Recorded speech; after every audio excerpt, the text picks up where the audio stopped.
Stuart Little. Chapter 3. Washing Up. Stuart was an early riser. He was almost always the first person up in the morning. He liked the feeling of being the first one stirring.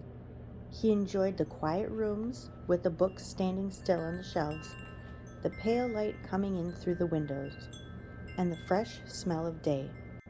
In wintertime, it would be quite dark when he climbed from his bed, made out of the cigarette box, and he sometimes shivered with cold as he stood in his nightgown, doing his exercises. Stuart touched his toes 10 times every morning to keep himself in good condition. He had seen his brother George do it, and George had explained that it kept the stomach muscles firm and was a fine abdominal thing to do.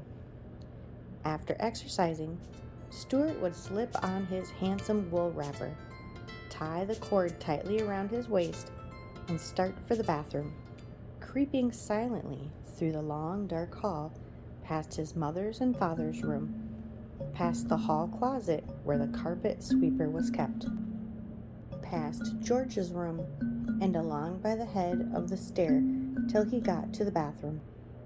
Of course, the bathroom would be dark, too, but Stuart's father had thoughtfully tied a long string to the pull chain of the light. The string reached clear to the floor. By grasping it as high up as he could and throwing his whole weight on it, Stuart was able to turn on the light. Swinging on the string this way, with his long bathrobe trailing around his ankles, he looked like a little old friar pulling the bell rope in an abbey. To get to the wash basin, Stuart had to climb a tiny rope ladder which his father had fixed for him. George had promised to build Stuart a small special wash basin, only 1 inch high, and with a little rubber tube through which water would flow. But George was always saying that he was going to build something and then forgetting about it. Stuart just went ahead and climbed the rope ladder to the family wash basin every morning to wash his face and hands and brush his teeth. Miss Little had provided him with a doll-sized toothbrush, a doll-sized cake of soap, a doll-sized washcloth, and a doll's comb, which he used for combing his whiskers. He carried these things in his bathrobe pocket, and when he reached the top of the ladder, he took them out, laid them neatly in a row, and set about the task of turning the water on. For such a small fellow, turning the water on was quite a problem. He had discussed it with his father one day after making several unsuccessful attempts. "I can get up on the faucet all right," he explained, "but I can't seem to turn it on because I have nothing to brace my feet against." "Yes, I know," his father replied. "That's the whole trouble."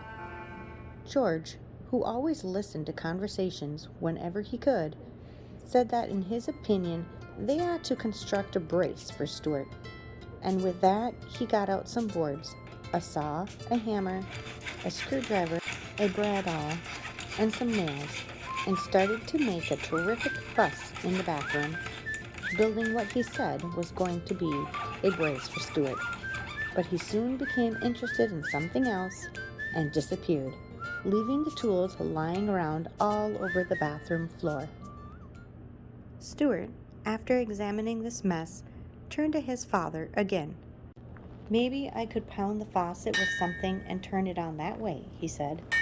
So Stuart's father provided him with a very small, light hammer made of wood, and Stuart found that by swinging it 3 times around his head and letting it come down with a crash against the handle of the faucet, he could start a thin stream of water flowing, enough to brush his teeth in anyway, and moisten his washcloth. So every morning, after climbing to the basin, he would seize his hammer and pound the faucet, and the other members of the household, dozing in their beds, would hear the bright, sharp plink, plink, plink of Stuart's hammer, like a faraway blacksmith, telling them that day had come and that Stuart was trying to brush his teeth.